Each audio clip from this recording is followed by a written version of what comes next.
Bonjour. Aujourd'hui, je vais vous parler d'un petit gadget qui sort de l'ordinaire. Un compteur Gégère. C'est de la compagnie GQ. Le modèle, c'est un GMC 320. J'ai magasiné un peu pour avoir un modèle pas trop cher, mais quand même assez précis pour être utilisable. C'est pas un modèle haut de gamme. Ça ne détecte pas non plus tous les types de radiation. Celui-là va détecter les particules gamma, bêta et alpha et les rayons X. Malheureusement, il ne détectera pas le radon dans les maisons, ce qui serait très utile. Pour le radon, il faut faire affaire avec un petit détecteur commercial qu'on envoie à une compagnie, puis ils vont faire l'analyse pour nous. Les lectures de l'appareil sont de 3 modes différents. On peut utiliser ce qu'on appelle les CPM, click per minute. On entend vraiment un clic chaque fois que une particule va frapper le détecteur de radiation. Les deux autres types de lectures, c'est des lectures du dosage suivi par l'utilisateur. Ça peut être en millirem/heure ou en microsievert/heure. Étant donné que le nombre de types de radiation détectées n'est pas très grand, utiliser ça comme dosimètre, c'est pas très précis. Pour tester mon compteur Gégère, je me suis trouvé une petite source de radioactivité. Assez facile à trouver. C'est un ancien détecteur à fumée que j'ai démonté. Ça contient de l'américium 241. Ça a une demi-vie de 432 ans. C'est-à-dire que dans 432 ans, mon petit échantillon va avoir diminué de la moitié de sa masse. Ici, on démarre le compteur Gégère. Et puis, ça n'en fait pas beaucoup, mais on peut le détecter assez facilement.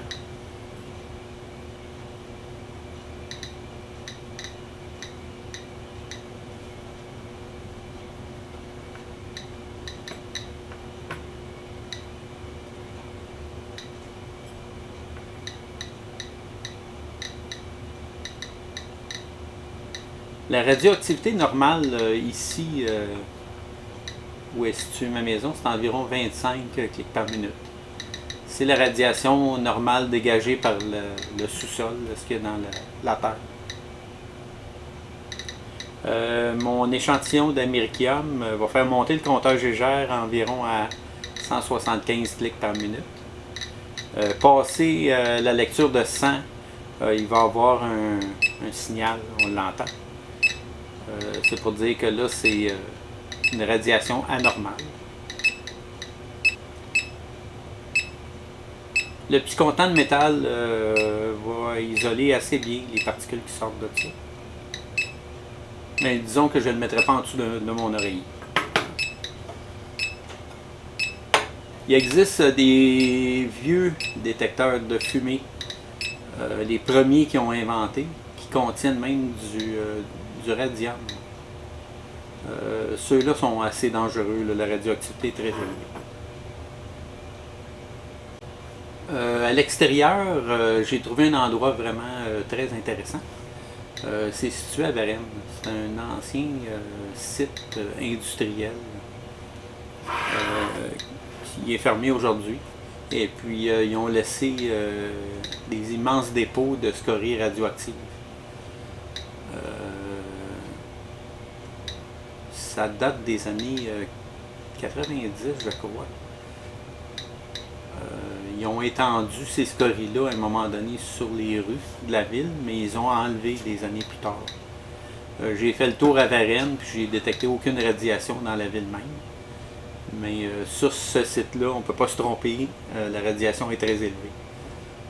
Je suis allé dernièrement, puis j'ai pris quelques photos.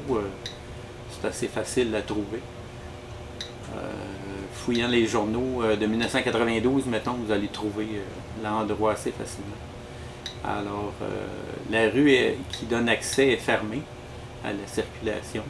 Dès qu'on s'engage sur la rue, on constate que la radiation est déjà le double de la normale.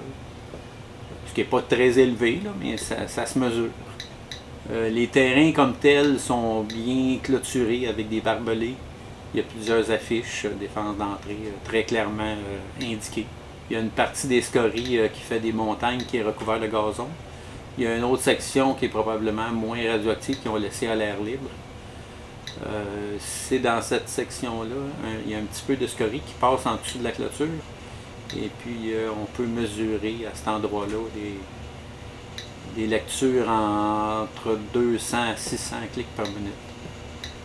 J'irai pas faire du camping à cet endroit-là. D'autres objets qu'on peut récolter qui contiennent de la radiation. Il y a de la vaisselle. Dans les années 20-30, ils ont fabriqué de la vaisselle qui contient de l'uranium. Ils peuvent l'appeler le uranium glass ou le Vaseline glass. La particularité de cette vaisselle-là, si on l'éclaire avec des UV, ça va briller vert fluo. C'est pas extrêmement radioactif, mais facilement détectable avec un petit appareil comme ça. Un autre type de vaisselle aussi, c'est la Fiestaware. Ça s'est vendu jusque dans les années 70, je crois. Ils mettaient de l'uranium dans le glaze de la céramique. Et puis cette vaisselle-là, c'est beaucoup plus radioactif parce que l'uranium est en surface. Alors, c'est le Fiestaware. C'est de couleur orange, des fois rouge. On peut en trouver dans les boutiques d'antiquité. Ça, c'est très radioactif. Ça peut dépasser des fois les 1000 dans certaines circonstances. Si on fouille dans des archives historiques, on peut trouver certaines histoires qui concernent des terrains contaminés avec des matières radioactives. J'ai même trouvé un récit au Canada qui concerne la contrebande d'uranium, juste après la Deuxième Guerre mondiale. Et puis, les contrebandiers avaient caché des dépôts d'uranium un peu partout pour pouvoir les revendre sur le marché noir. Puis, même s'il n'y a plus de traces de cet uranium-là, les sites sont toujours contaminés par des radiations qu'on peut détecter même aujourd'hui. J'ai même exploré une ancienne carrière à Boucherville. Je sais par expérience qu'ils ont déjà enterré beaucoup de matières industrielles et même des matières radioactives parce que je l'ai vu moi-même. Par contre, j'ai visité le site, j'ai pris des lectures un peu partout, puis j'ai pas détecté aucune radiation.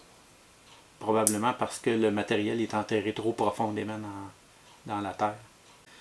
Ma lecture la plus élevée que j'ai eu à mesurer avec ça, j'ai fait ce qu'on appelle un TEP scan. Dans cette procédure médicale-là, ils vont injecter un isotope radioactif dans notre bras. Et puis, ils vont faire de l'imagerie avec ça. Et puis, heureusement, la demi-vie de ce produit-là est très courte. Mais quand j'ai sorti de l'hôpital, puis je suis arrivé chez nous, j'ai pris ça tout de suite. Puis j'ai fait une mesure, puis ça a monté genre à 30 000. Disons que je devais probablement briller dans le noir. Heureusement, le lendemain matin, il n'y avait plus de traces de radiation. C'est quand même fascinant de pouvoir détecter quelque chose qui est complètement invisible à nos sens. Par contre, contrairement aux chasseurs de fantômes, les radiations, c'est très réel, ça se mesure. Alors, c'est un autre gadget de plus dans mon atelier.